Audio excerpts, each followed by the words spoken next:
Bonsoir à toutes et à tous, j'espère que tout le monde va bien et que vous avez passé une agréable semaine de trading.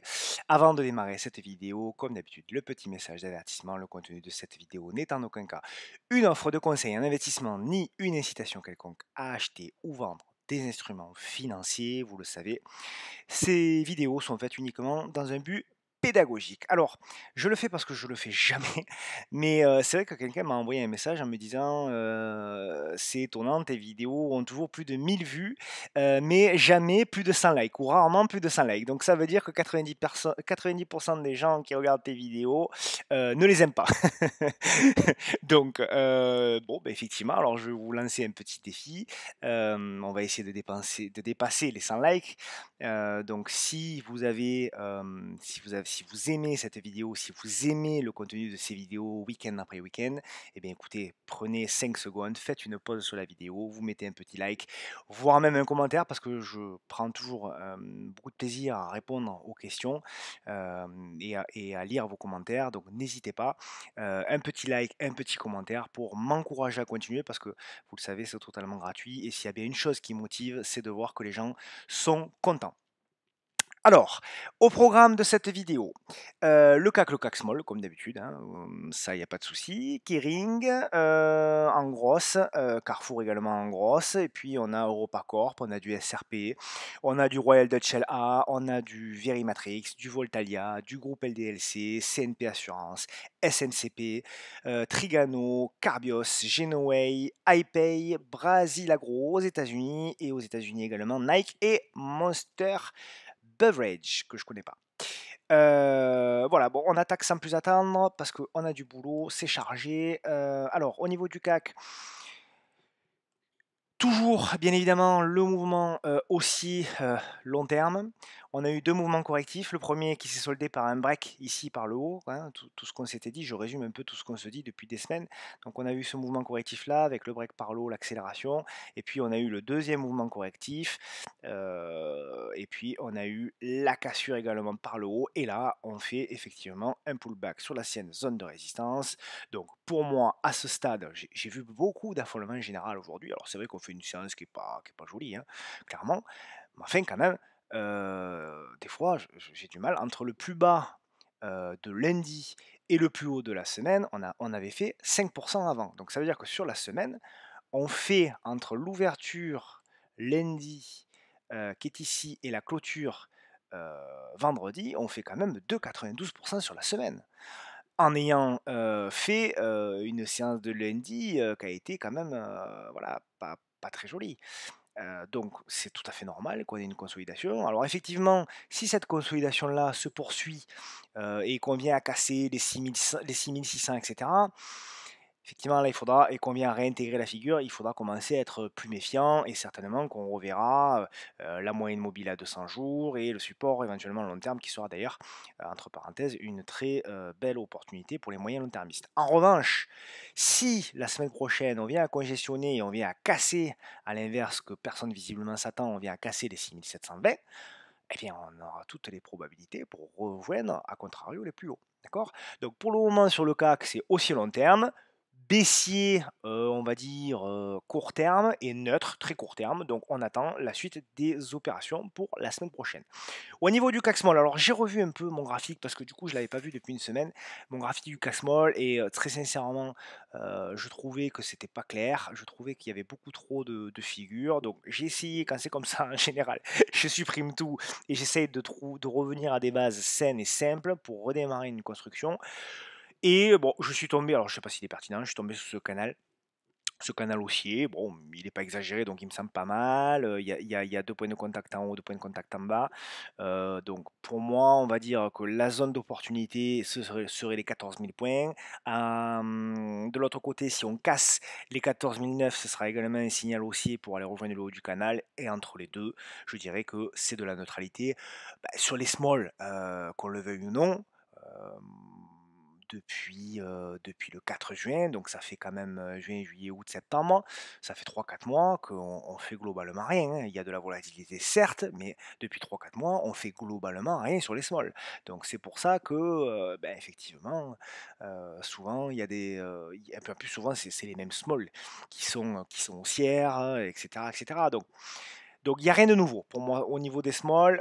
Je vais retenir ce canal-là, on verra, dans les prochaines vidéos hebdo s'il est pertinent et s'il l'est pas, on changera et on essaiera de s'adapter au marché.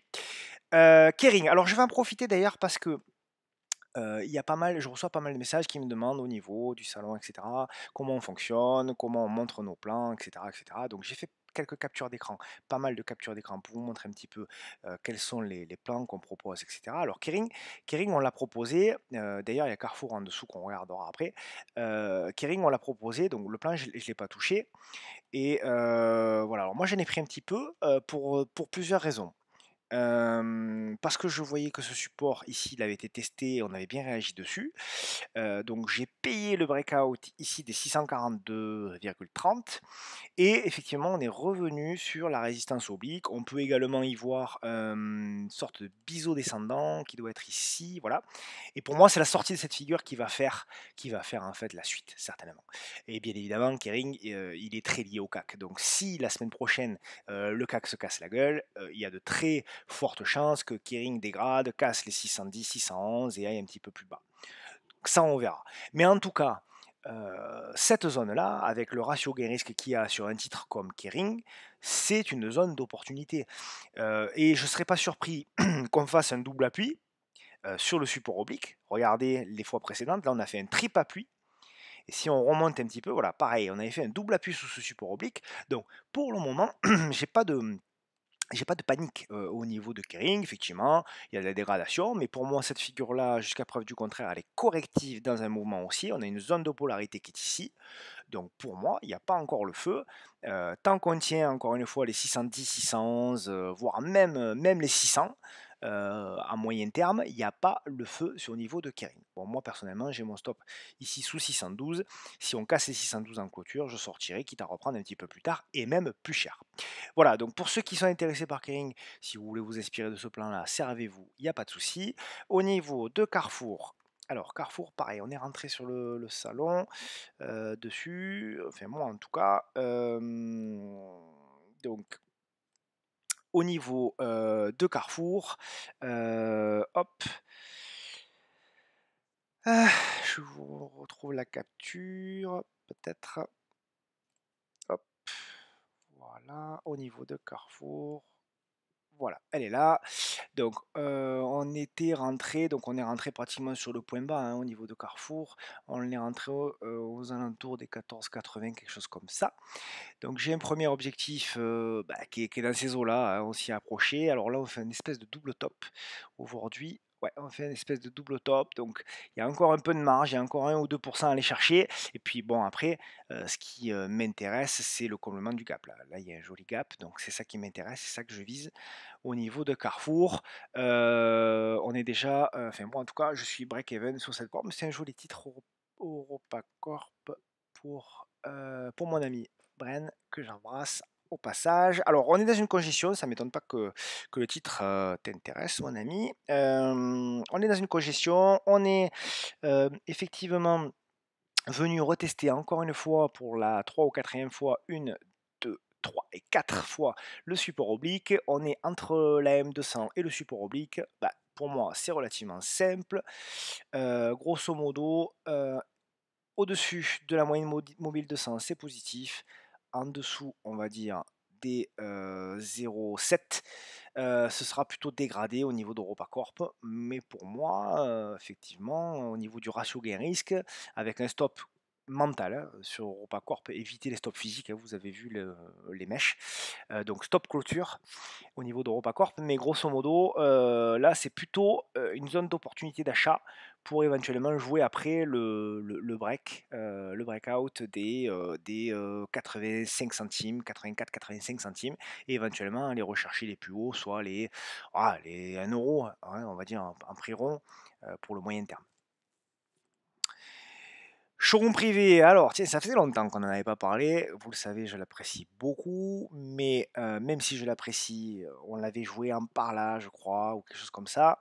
Donc pareil, on a, la figure a un petit peu changé. Moi, j'avais ce canal. Heu, pour moi, pour le moment, c'est dégradé au niveau de showroom privé et tant qu'on passe pas cette oblique-là et tant qu'on passe pas au-dessus des, 2,94. Pour moi, on est dégradé au niveau de SRP, c'est de la construction, c'est de la congestion, et cetera. Voilà. Pour moi, on en est là. Il y a des fonds qui sont en short dessus, donc ça met de la pression sur le titre. Mais pour moi, un swinger, je dis bien un swinger qui veut pas anticiper, il va attendre la cassure. Il va attendre la cassure ici de l'oblique pour éventuellement tenter une position et il va mettre un stop où? Il va mettre un stop sous les 2,60 € pour viser ensuite, je dirais les 3,20 et ensuite les 3,58. Voilà, voire plus haut, même le haut du canal si vraiment ça se passe bien, etc., etc. Mais voilà le grosso modo, le plan de trading chez SRP qui, je l'espère d'ailleurs, va repartir, mais je la surveille, hein. Moi personnellement, si on casse si on casse la résistance oblique, ça peut être effectivement une opportunité d'achat. Ouais, Dachel, alors pareil, ça c'est un trade sur lequel, enfin qu'on avait proposé, hein, sur le salon. Alors voilà, pour vous montrer là également, comment ça se passe. Donc voilà, c'est un trade qui a été proposé, le 6 septembre, avec Mika. Donc on avait proposé ici, hop, je clôture, on avait proposé la cassure. On avait proposé la cassure des 17,13 €, qui a été réalisée. Derrière, il y a eu une accélération. Donc, on est break-even sur cette position-là, donc stop au prix d'achat. Je pense qu'on a encore un petit peu de marge.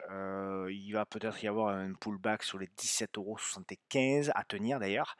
Mais l'objectif quand même, il reste pour moi les 18,50 € et si ça passe, si vraiment il y a une inflammade et qu'on vient à casser les 18,69 €, pour moi l'objectif sera d'aller chercher ce gap-là. Donc les 22 €, alors ça va pas se faire en un trait, hein, bien évidemment. C'est Roy Dutchel, donc il va y avoir de la construction, il va y avoir du zigzag, etc., etc. Mais en tout cas, à moyen terme, ce sera plutôt ça comme ici. Donc pour le moment, positif au niveau de Royal Dutchel et on voit bien encore une fois, comme tout le temps, et tout le temps, et tout le temps, et tout le temps, la pertinence de la moyenne mobile à 200 rouge qui est en... À 200 rouge, à 200 jours qui est en bleu. Ensuite, on a du Verimatrix. Alors là, par contre, attention, hein, ça, Verimatrix, ça, c'est pas pour tous les profils. Voilà, c'est pas pour tous les profils, donc c'est très baissier. Mais bon, je joue le jeu comme d'habitude, vous le savez, je fais un peu tout pour tout le monde. Donc, effectivement, on a une grosse zone de support. Voilà, on a une grosse zone de support à tenir entre les 1,20 et les 1,15, on va dire, en zone large. Donc tant qu'on tient ces deux zones-là, bon, c'est baissier neutre. En dessous, ce sera dégradé fortement.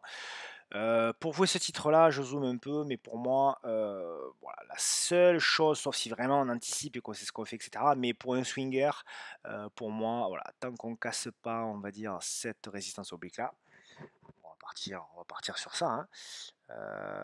Hop, voilà. Tant on casse pas cette résistance oblique là et ici les 1,36,4, tant qu'on passe pas ça, pour moi, il n'y a rien à faire. Sur Verimatrix, par contre, effectivement, pourquoi pas, hein, si on casse cette zone-là et qu'on vient ici, là, il y a un super objectif parce qu'il y a une zone d'entrée de gap là qui est ici, qui est quand même à 30%. Fermeture du gap, même elle est plus haute, elle doit être ici.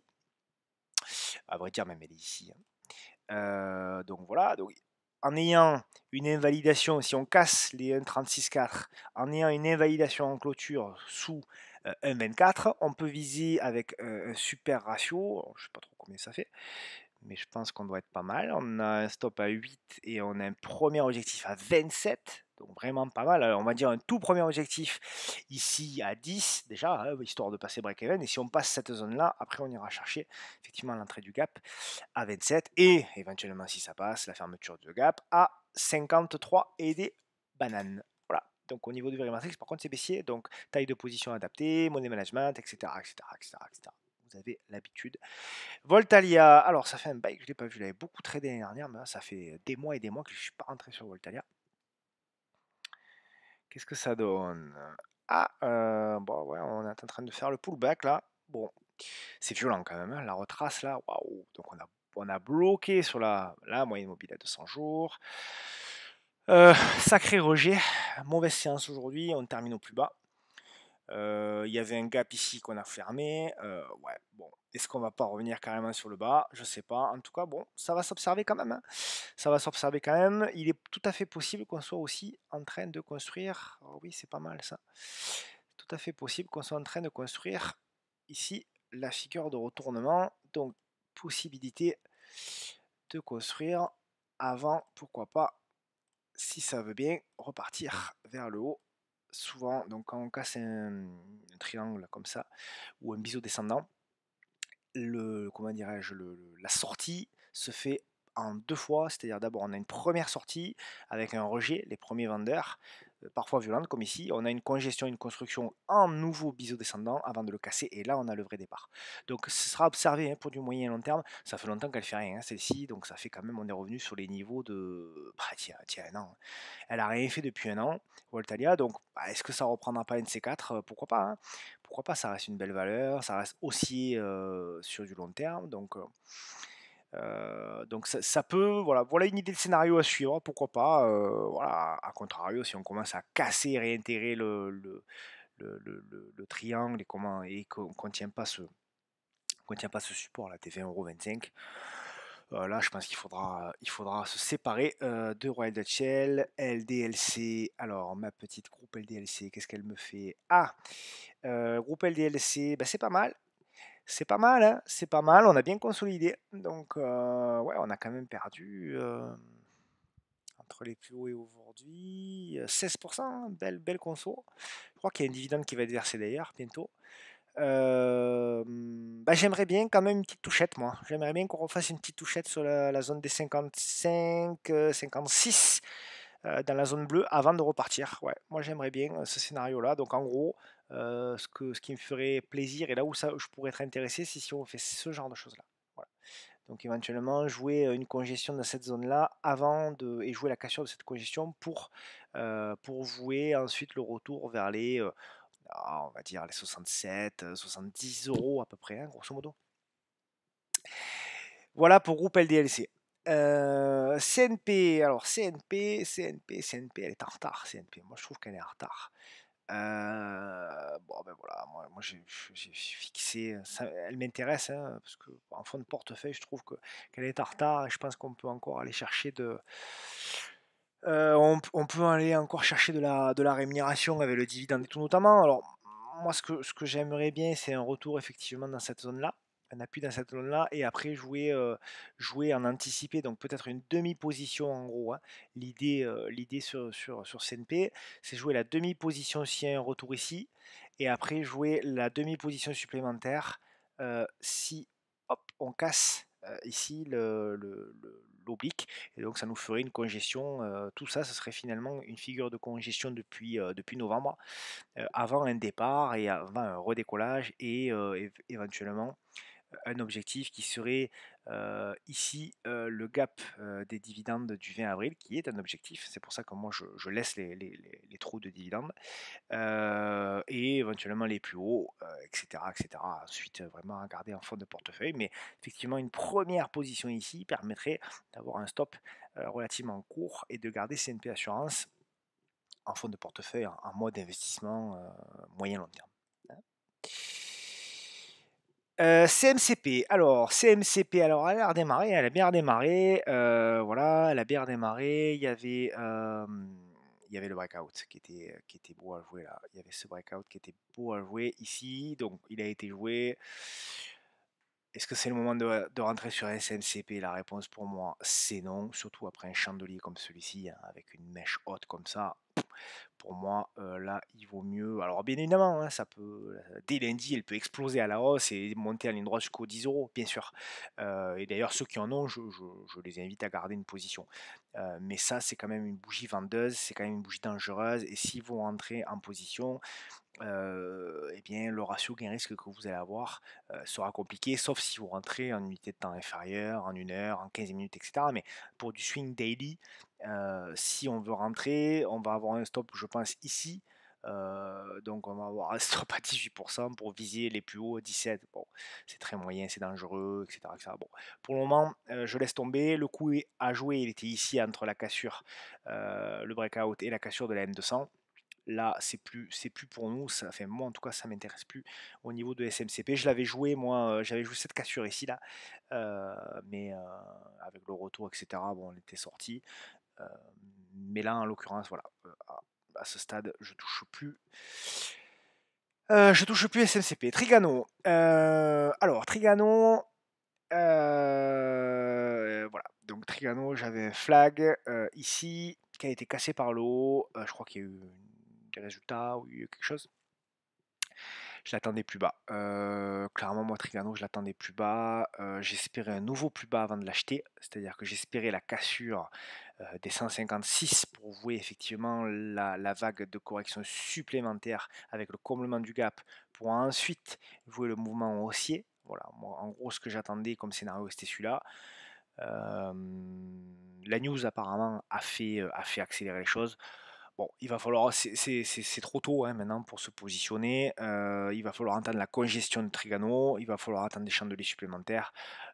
Bon, là, il n'y a plus grand chose à faire. Après, c'est vraiment du trading, hein, ou alors on paye la cassure des 183,50. Mais, mais honnêtement, pour moi, là, il n'y a pas grand chose à faire. Carbios, alors Carbios, ça fait un petit moment que je ne l'ai pas vu. Bon, ça fait pas grand-chose, ça fait pas grand-chose. Ouais, je vous avais parlé de cette cassure ici, mais bon, honnêtement, cette cassure ici, elle n'a pas fait grand-chose. Elle n'a pas donné grand-chose, c'est de la congestion. Bon, on fait trop rien au niveau de Carbios. Alors peut-être, effectivement, si on revient près du support oblique, on peut tenter un achat hein, au niveau des 39 € pour avoir un stop très court et jouer la relance. La config est quand même pas mal, hein, la config est quand même pas mal, mais force est de constater que pour le moment, vu que ça fait rien, il vaut mieux payer les supports ou attendre carrément vraiment des cassures d'obliques, etc., pour pouvoir. Je vais zoomer un peu pour regarder, mais ouais, on peut tenter, mais elle est pas. Voilà, il n'y a que 2 points de contact, etc. Ah non, il y a peut-être un petit peu plus. Ouais, on peut jouer cet oblique là, peut-être. Voilà, si on veut le jouer en mode agressif, on peut jouer cet oblique là. Ouais, cet oblique-là, donc éventuellement achat. Donc pour ceux qui souhaitent acheter sur repli, ils vont peut-être acheter et laisser traîner un ordre aux alentours voilà, des 38, 80, 39. Et ceux qui veulent le jouer en mode agressif, eh ben, ils vont payer la cassure de la résistance oblique, au-dessus peut-être des 42, ou alors éventuellement la cassure de la M200. Mais là, en l'occurrence, sur Carbios, la M200, alors là, effectivement, elle a été pertinente, mais il y a des endroits où elle est beaucoup moins, donc peut-être pas jouer la cassure de la M200 au niveau de Carbios, c'est peut-être pas une bonne idée. Ensuite, Genoway, ah celle-là je l'aime bien, mais j'arrive jamais à rentrer dessus. Ça fait des mois que je la regarde, je vois plein d'opportunités, je suis jamais là au bon moment. Bref, ouais, il y avait une opportunité ici, je l'avais noté, mais j'étais pas là, donc tant pis pour moi. Dommage, c'était sympa, bon pourquoi pas. C'est pas mal, hein, la config, moi elle me plaît beaucoup sur Genoway. Je pense qu'un de ces quatre, elle va y aller, Genoway, voilà. Moi, je pense qu'un de ces quatre, elle va y aller. C'est long, certes, il n'y a pas beaucoup de volume. Ouais, il y a vraiment pas beaucoup de volume. Donc voilà, c'est du trading, il faut rentrer petit à petit, il faut essayer de payer les replis, etc. et de construire une position. Mais je pense qu'elle va y aller, hein. Moi, je trouve que la config est super belle. On a fait, ouais, voilà, on a fait quand même un super pullback là, hop, sur cette zone-là. Mais là-dessus, le problème, c'est que vu que c'est pas très liquide premièrement et que ben, il y a parfois des mèches basses, il faut construire une position et partir sur un investissement moyen long terme quoi là-dessus quoi. En gros, pour moi, c'est pas vraiment adapté au trading quoi. Ou alors du carnet d'ordre, etc. Mais c'est différent. iPay, alors là, iPay, ouais, je la regrette celle-ci parce que voilà, j'étais rentré moi là-dessus, j'étais rentré à la cassure et j'ai vendu avant l'explosion, j'ai vendu iPay, je l'ai vendu ici, vous voyez, je l'ai vendu sur le rejet de la M200 ici, sur cette bougie rouge. Ça, je sais pas pourquoi, ça m'a fait un petit peu peur. Et donc, je suis sorti sur cette bougie rouge et derrière, elle a accéléré. Donc, beaucoup de regrets. Donc, mais bon, mon plan tient toujours, hein, pour ceux qui sont dedans. Pour moi, on congestionne. Donc, on a cassé cette oblique-là qui pour moi était essentielle. Donc là, on fait de la congestion là, à ce stade. Alors, la figure est encore trop, euh, du moins pas assez mûr. Donc je pense qu'on est en train de construire. Je pense on va faire du zigzag là-dedans. Et puis le plus probable, c'est qu'on casse par le haut ce zigzag et qu'on aille chercher ensuite les 20 euros pour moi, parce qu'en termes fonda, c'est plutôt pas mal. Je pense que les probabilités d'aller chercher les 20 euros sont pas mal. Par contre, voilà, là c'est pareil, c'est un peu comme Genoway, hein, c'est un titre où il y a beaucoup de mèches basses, donc on est obligé d'avoir une taille de position réduite parce que c'est pas très liquide, et on construit une position sans stop. Donc il faut money manager cette position-là pour effectivement pas être surpris et pas se retrouver pris au piège. On passe aux States. Alors, on passe aux States avec Brasilagro. Brasilagro, cac. Alors, je la connais pas, Brasilagro. Ouais, c'est pas mal. Alors, c'est erratique, hein, la vache. C'est erratique, mais bon, c'est pour du trading, ça peut être sympa, c'est volatile. Alors là, bon, là, on voit qu'on s'appuie sur la M200. Ouah, moi, ouais, je